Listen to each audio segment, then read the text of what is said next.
Assalamualaikum warahmatullahi wabarakatuh. Ketemu lagi dengan saya Ade Ariswan di mata kuliah KP024 Mekanika Teknik. Ini adalah materi pertemuan 2 yaitu tentang vektor gaya. Tujuan pembelajaran materi hari ini yang pertama, mahasiswa mampu membedakan besaran skalar dan vektor, serta yang kedua, mahasiswa mampu menjumlahkan vektor gaya. Pokok materi yang akan kita bahas pada pertemuan ini yang pertama, definisi vektor. Yang kedua, komponen vektor dalam dua dimensi. Dan yang ketiga adalah penjumlahan vektor. Pada pertemuan sebelumnya, sudah dijelaskan bahwa mekanika mempelajari keadaan benda dalam pengaruh gaya.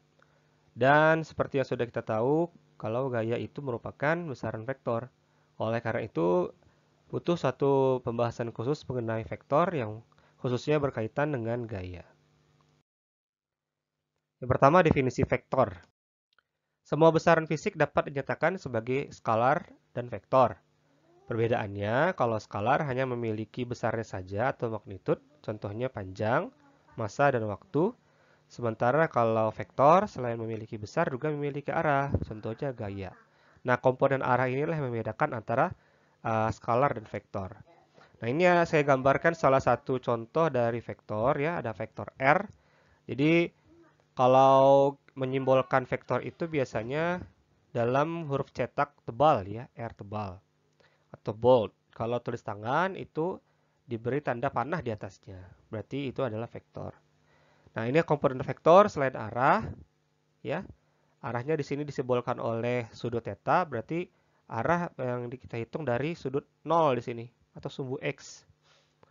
Nah, kemudian ini titik O merupakan titik originnya atau titik asalnya. Di titik O ini vektor bermula atau disebut sebagai ekor atau tail dari vektor. Lalu ada tanda panah yang menunjukkan kepalanya atau menunjukkan arah vektor tersebut.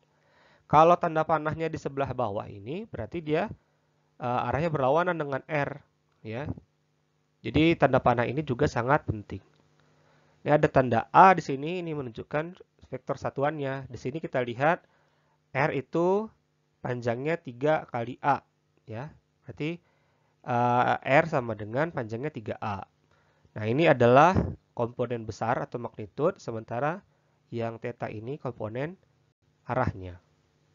Kemudian kita akan lihat bagaimana penjumlahan dari vektor. Nah, penjumlahan vektor itu berbeda dengan penjumlahan skalar. Karena penjumlahan skalar hanya menjumlahkan besar saja, sementara kalau vektor juga harus mempertimbangkan arah ya. Arah yang dimaksud adalah arah dari titik asal ke titik yang ditunjuk oleh tanda panah terakhir ya. Contoh di sini ada dua vektor U dan V. Kita lihat di sini arah U agak miring ke atas, sementara V mendatar dari kiri ke kanan. Salah satu cara menjumlahkannya adalah kita mengurutkan atau kita tumpukan ekor V dengan kepala panah ekor U. Kepala panah vektor U maksud saya. Nah, dari sini kita bisa tarik garis dari ekor U ke tanda panah terakhir, tanda panah dari vektor V. Nah, di sini. Nah, inilah adalah U tambah V. Jarak antara titik awal U dengan titik akhir di V adalah besarnya ya, jarak itu besarnya. Sementara ini adalah arahnya. Ya, ini adalah vektor resultan istilahnya. Resultan itu adalah total atau vektor hasil penjumlahan. Nah, yang gambar C ini kita namakan juga sebagai aturan segitiga. Sementara kalau yang di D ini cara yang lain, tapi menghasilkan resultan yang sama, U tambah V-nya sama. Namanya adalah hukum paralelogram atau hukum jejar genjang. Seperti yang sudah kita pelajari atau sudah kita bahas di pertemuan sebelumnya ya. Ada saya sebutkan hukum paralelogram seperti ini. Jadi bedanya kalau hukum segitiga atau aturan segitiga, kita urutkan U dan V berdasarkan arah atau kita tumpukan ekornya terhadap kepala. Tapi kalau hukum jejar genjang atau hukum paralelogram, ekornya dipertemukan di sini. Ekor U ditumpukkan dengan ekor V. Kita anggap U dan V ini adalah dua sisi jejar genjang. Jadi kita gambarkan lagi U di sini. Jadi U-nya ada dua. dan V di sini, ya. Kenapa disebut paralelogram? Karena ada garis-garis yang paralel. Ini U dan U yang sebelah kiri dengan U sebelah kanan itu paralel. V yang atas dengan V bawah itu paralel. Nah, diagonalnya adalah resultan gaya U tambah V. Seperti itu ya. Nah, ini ada contoh soal. Ada dua buah vektor, ada vektor A dan vektor B. Kita perhatikan kalau vektor A itu dinyatakan 10 satuan ya. Saya nggak buat satuannya apa, pokoknya 10 satuan. Ini arahnya dari kiri ke kanan mendatar. Sementara vektor B 8 satuan arahnya 30 derajat dari sumbu X. Tentukan besar dan arah vektor resultan dari penjumlahan vektor A dan B tersebut. Oke, kita lihat ya. Untuk menjawab soal tadi, kita bisa menggunakan aturan segitiga. Di sini saya sudah gambarkan. Kita urutkan gambar vektor A dengan vektor B, di mana kepala vektor A langsung disambung dengan ekor vektor B, sehingga titik yang ditunjuk oleh vektor B adalah titik akhir. Dan kalau kita tarik sebuah panah dari titik awal, titik O, ke titik akhir, titik Q, kita mendapatkan suatu vektor R ya, atau vektor resultan. Lalu bagaimana cara mendapatkan besar vektor R? Kita bisa menggunakan aturan kosinus. Aturan kosinus membutuhkan sudut yang di depan vektor R. Nah, bagaimana cara menentukan sudutnya? Kita lihat di sini sudut tersebut berpelurus dengan arah vektor B. Berpelurus itu artinya totalnya 180 derajat. Karena totalnya 180 derajat, di B sudah ada 30, otomatis sudut P ini atau sudut yang di seberang vektor R adalah 150 derajat. Dengan memasukkan angka-angka tadi, memasukkan nilai-nilai tadi, kita dapatkan seperti ini.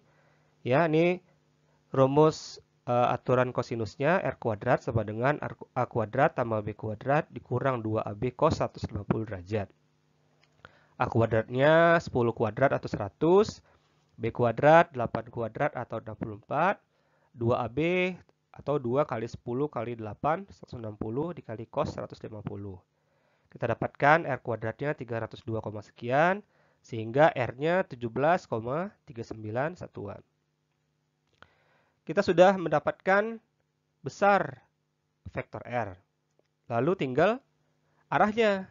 Nah, arah vektor R ini kita bisa definisikan sebagai sudut antara vektor R terhadap sumbu X ya, yang mendatar ini sumbu X. Nah, menggunakan aturan sinus ya. Jadi B per sin O. Kenapa kita pakai B? Karena kita ingin menentukan sudut O. Sementara sudut O di seberangnya ada sisi atau rusuk R. Rusuk B maksud saya. Ya. Jadi B ini adalah vektor B, kita masukkan angkanya sebagai sisi P, ya. Kemudian R terhadap sin P. Kita masukkan angkanya di sini, kita bisa dapatkan sin O sama dengan 8 kali sin 150 per 17,39 dan kita dapatkan sin O-nya 0,23. Nah, setelah mendapatkan sin O, bagaimana mendapatkan sudut O? Kita menggunakan inverse dari sin atau arc sin. Kalau di kalkulator saudara mungkin sin pangkat min 1. Nah, bagaimana cara menggunakannya? Nah, coba dicari tahu ya di kalkulator masing-masing. Itu ada yang pakai second function, ada yang pakai shift. Coba ditelusuri sendiri. Jadi kita gunakan di sini inverse sin atau arc sin dari 0,23 kita dapatkan 13,298 sekian derajat atau 13,3 derajat. Hati-hati di sini ya, kalau saudara menggunakan trigonometri atau menggunakan sudut-sudut, pastikan kalkulatornya sudah menggunakan mode degree atau derajat. Soalnya kalau tidak degree, bisa menggunakan radian. Nah, kalau menggunakan radian, tentu nanti hasil angkanya berbeda dengan ini. Coba perhatikan di kalkulator masing-masing. Kalau misalkan angkanya berbeda, mungkin bukan degree, bukan derajat. Coba diubah dulu. Nah, cara lain ada hukum paralelogram ya atau hukum jajar genjang. Ini yang berbeda hanya awalnya saja. Kalau di awalnya tadi A dan B kita tumpuk langsung ya. Kalau di sini ditumpuknya pada ekor ya. Jadi ekornya bertemu di sini, ekor A dan B. Dia membentuk sisi-sisi jajar genjang. Nah, di sini kita buat B dan ini ada A. Membentuk jajar genjang KLMN. Resultan gayanya atau resultan vektornya adalah R ini yang merupakan diagonal jajar genjang ya. Bagaimana kita mendapatkan diagonalnya? Tentu kita harus gambarkan dulu jajar genjang yang lengkap. Ada 4 sisi. Jadi di sini A, di seberang depannya juga A nanti di sini. Lalu ini B, ini juga B. Ya, jadi besar dan arahnya sama.